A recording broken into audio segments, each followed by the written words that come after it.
Hello বন্ধুরা, কেমন আছো তোমরা সবাই? আশা করি প্রতিদিনের মতন তোমরা খুব ভালো আছো। আজকে আবার চলে এলাম একটা নতুন ভিডিও নিয়ে। বন্ধুরা, আজকে আমি তোমাদের সাথে শেয়ার করব যে কোনো ছোট কাপড়ের টুকরো বা শাড়ির পিস বা ব্লাউজের পিস দিয়ে তোমরা এই ডিআইওয়াইটা করতে পারবে। বানানো খুবই সহজ, খুব ইজিলি তোমরা এটা তৈরি করতে পারবে। আর দেখো, এগুলো বানিয়ে তোমরা সেলও করতে পারো। তো কিভাবে বানাচ্ছি সম্পূর্ণটা তোমাদের সাথে শেয়ার করব।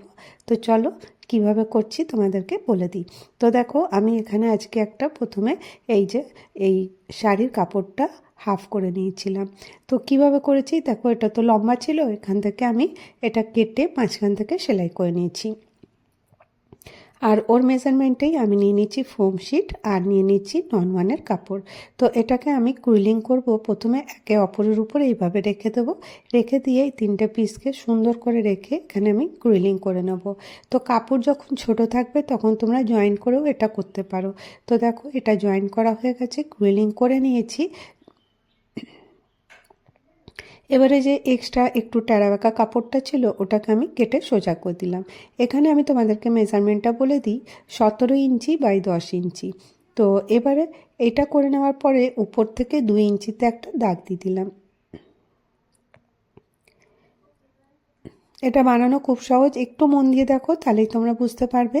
তো দেখো, এরকম করে সম্পূর্ণটাতে 2 ইঞ্চিতে এইভাবে দাগ দিলাম।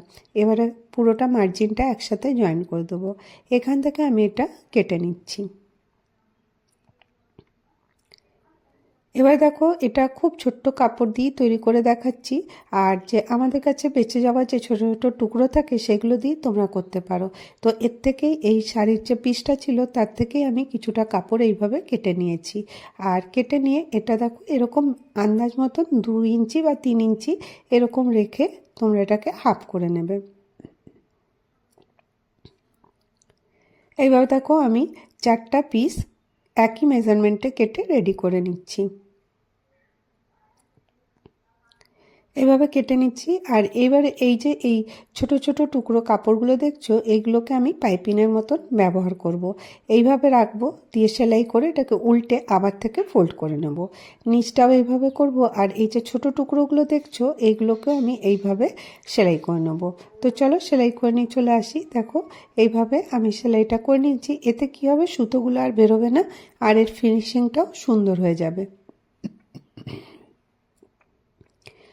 তো দেখো, এইভাবে এই পাশটা করেছি। আর এই যে ছোট্ট পিসটা ছিল 2 ইঞ্চি যে কেটেছিলাম ওটাও আমি এইভাবে জয়েন করে নিচ্ছি। তো এবারে দেখো, আমি একটা জিপ নিচ্ছি। জিপ তোমরা রেডিমেড জিপও নিতে পারো, বা এরকম আমি দেখো জিপ নিয়েছি আর এর মধ্যে রানার অলরেডি লাগিয়ে নিয়েছি। এবারে আমি এটার মেজারমেন্ট করে কেটে নেব। যতটা দরকার ঠিক ওই মেজারমেন্টে একটু বড় করে কাটবে, যাতে সেলাই করতে অসুবিধা না হয়। এবারে জাস্ট খালি এটাকে এমনি সিম্পলভাবে রেখেই তোমরা কিন্তু সেলাই করতে পারবে। তো এতে কী হবে, এর ফিনিশিংটাও খুব সুন্দর আসবে। তো আমি এমনি উল্টো করে করেছি এরকম করে। আর তোমরা চাইলে এমনি নর্মালভাবে একে অপরের উপর রেখেও কিন্তু এটা ফিনিশ করতে পারো, তাহলে কোনো সমস্যা হবে না। তো চলো এটা আমি লাগিয়ে নিই। তো এ দেখো, লাগানো হয়ে গেছে, জিপ অলরেডি লেগে গেছে। এবারে দেখো, এই যে এক পাশটা লাগিয়েছি, এবারে অপর পাশটার জন্য এইভাবে রাখবো, রেখে এখানে উপর থেকে সেলাই করে দেবো। আর এইভাবে টান করে দাব সেলাই দিয়ে দেবো। তাহলে পরেই এটা পুরো ফিনিশিংয়ের সাথে রেডি হয়ে যাবে। তো এর মধ্যে এটা করার পরে আমি এই যে শাড়ির যে বর্ডারটা ছিল ওটা আমি কেটে নিয়েছি। তো দেখো, বর্ডারটা তোমরা তোমাদের হিসাব মতো কাটতে পারো, যে অনেক লম্বা তোমাদের বেল্ট লাগলে তোমরা লম্বাও কাটতে পারো। আমি এখানে নিয়েছি 45 ইঞ্চি। তো এটা দেখো, ছোট বড় তোমাদের উপর ডিপেন্ড করবে যে তোমরা কত বড় করতে চাও। এবারে এটাকে আমি ডবল ফোল্ড করে নেব। জাস্ট খালি এইভাবে রাখবো, রেখে অপর পাশটাতে এরকম করে এনে এরকম করে টান করে এটাকে সেলাই করে নিতে হবে। তো তাহলে পরে এই যে পার্টটা ছিল এটা কিন্তু খুব হার্ড ছিল, সেই জন্য এর গ্রিপটাও ভালো আসবে।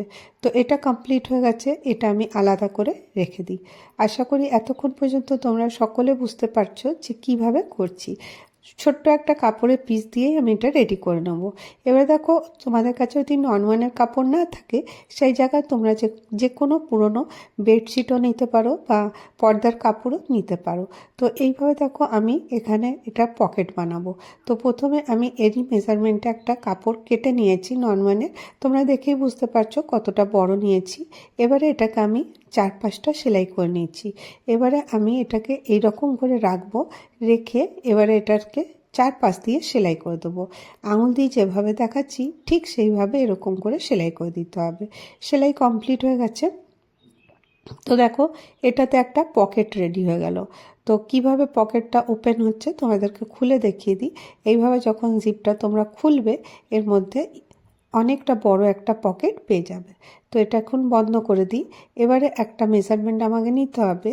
এখানে মেজারমেন্টটা নিয়ে নেব 1 ইঞ্চি বাই 1 ইঞ্চি।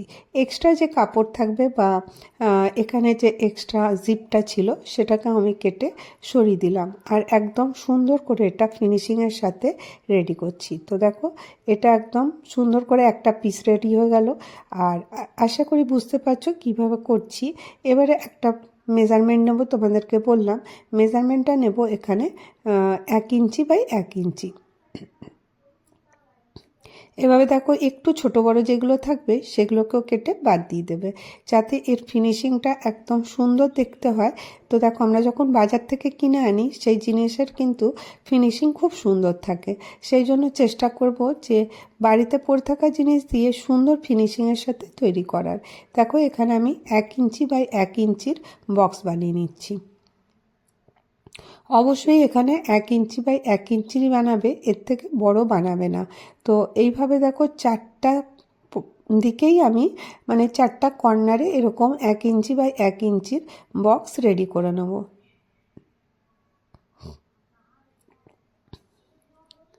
এইভাবে দেখো 1 ইঞ্চি বাই 1 ইঞ্চি 4টা কোণায় 4টা বক্স রেডি করে নিচ্ছি। যে মেজারমেন্টে কাটলাম ঠিক ওই মেজারমেন্টেই ড্রটা করেছি, ওইটাকেই আমাকে কেটে নিতে হবে। তো দেখো এইভাবে আমি 4টা বক্স রেডি করেছি। রেডি করার পরে আমি এখানে একটা বক্স কেটে নিচ্ছি। এইভাবে দেখো 4টা বক্স চারদিকে কেটে নেব।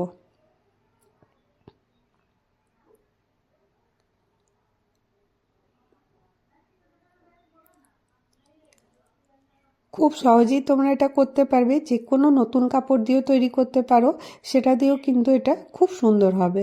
তো এইভাবে দেখো এটা রেডি করে নিয়েছি। এখানে এবারে আমাকে জিপ লাগাতে হবে। তো আরেকটা আমি এরকম রানার আর জিপ রেডি করে নিয়েছি, সেই রানারটা একই মেজারমেন্টে কেটে নিলাম। এবারে এই পাশে এইভাবে বসাবো আর এইভাবে টান নিয়ে নেব। টান নিয়ে আবার দাব সেলাই দিয়ে দেবো। এইভাবে করলে পারে তো দেখো খুব ইজিলি এই রকমের জিপ তোমরা ইজিলি লাগাতে পারো, বা তোমাদের কাছে রেডিমেড জিপ থাকলে সেটাও ব্যবহার করতে পারো।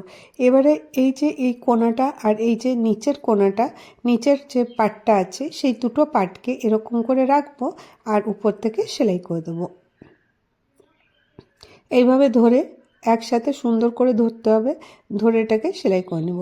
তো আরেকবার দেখিয়ে দিই তোমাদেরকে কিভাবে করছি। সামনের দিক থেকে হলে কীরকম হবে, এরকম নিয়ে এই জাস্ট খালি এইভাবে এটাকে রেখে এরকম করে এর উপর থেকে সেলাই করে নিতে হবে।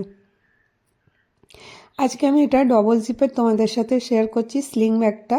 তো এই রকমের ডবল পকেটের স্লিং ব্যাগ আমাদের অনেক দরকার পড়ে, সেই জন্য ছোট্ট সাইজের একটা ডবল চেনের স্লিং ব্যাগ। তো এবার দেখো এটাকে আমি উল্টো করে নিয়েছি। উল্টো করে নেওয়ার পরে এখানে দেখো তোমাদেরকে সোজা করে দেখিয়ে দিচ্ছি কিভাবে করতে হবে।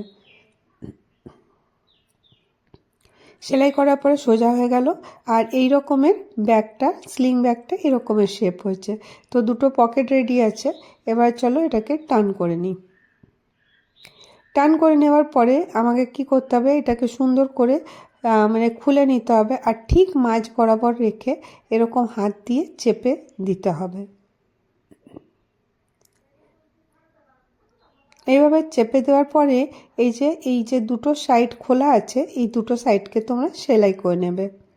আর থাকবে এই যে এখানের যে কাট করা অংশ, দুদিকে যে কাট করেছিলাম 1 ইঞ্চি বাই 1 ইঞ্চি, সেই জায়গাটা খালি থাকবে। তো বলো তো এখান থেকে আমি এটা করে নিয়ে এই যে এখানে যে খোলা পাটটা ছিল এই জায়গাটাতে ঠিক আমি এই হ্যান্ডেলটা অ্যাড করব। হ্যান্ডেলটা দেখো এরকম করে নিয়ে কিভাবে করছি একটু লক্ষ্য করে দেখো, পুরো হ্যান্ডেলটার ভেতরে ঢুকিয়ে দেবো।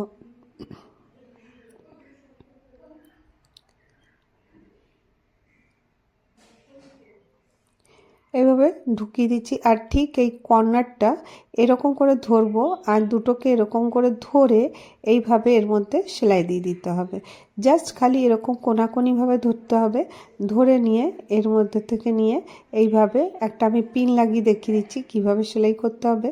ঠিক অপর পাশটাও এইভাবেই ঢুকিয়ে দিয়ে, আর এই যে বেল্টটা দেখছো, এই বেল্টটা এরকম করে রেখে সেলাই করে নিতে হবে। তো আমি এক পাশটা সেলাই করছি, এক পাশটা খোলা রেখেছি, কারণ আমাকে বেল্ট লাগাতে অসুবিধা হতো, সেই জন্য আমি এখানে বেল্টটা লাগিয়ে নিচ্ছি। তো ওই একইভাবে দুপাশে বেল্টটা লাগিয়ে নিয়েছি। আর এখানে দেখো আমার মেশিনটা খারাপ হয়ে গেছিলো, সেই জন্য হাত দিয়ে সেলাই করতে হয়েছে, সেই জন্য এই দিকের যে সেলাইটা আছে একটু অন্যরকম, আর এই পাশে যেটা মেশিন দিয়ে করছি সে সেলাইটা অন্যরকম। এবার দেখো কি করতে হবে, এরকম করে ক্রস করে ধরতে হবে, ধরে এরকম করে একটা শেপ দিতে হবে। আর এরকম করে শেপ দেওয়ার পরে একটা মেজারমেন্ট নিতে হবে 2 ইঞ্চি বা 2.5 ইঞ্চি, আর ওই জায়গাটাতে লম্বা করে এরকম করে দাগ কেটে নিলাম। দুপাশেই ঠিক একই মেজারমেন্টে আমাকে এটা করে নেব। তো দেখো এরকম সামনাসামনি দেখলে তোমরা বুঝতে পারবে যে একই মেজারমেন্টে হয়েছে। আর উপরের যে পাটটা আছে এইভাবে দেখো আমি সেলাই করে নিয়েছি। সেলাই করে নিলে এই রকমের শেপ দেখতে হবে। আর এবারে দেখো এটাকে ওপেন করে দেখাই। তো চলো এটা ওপেন করি।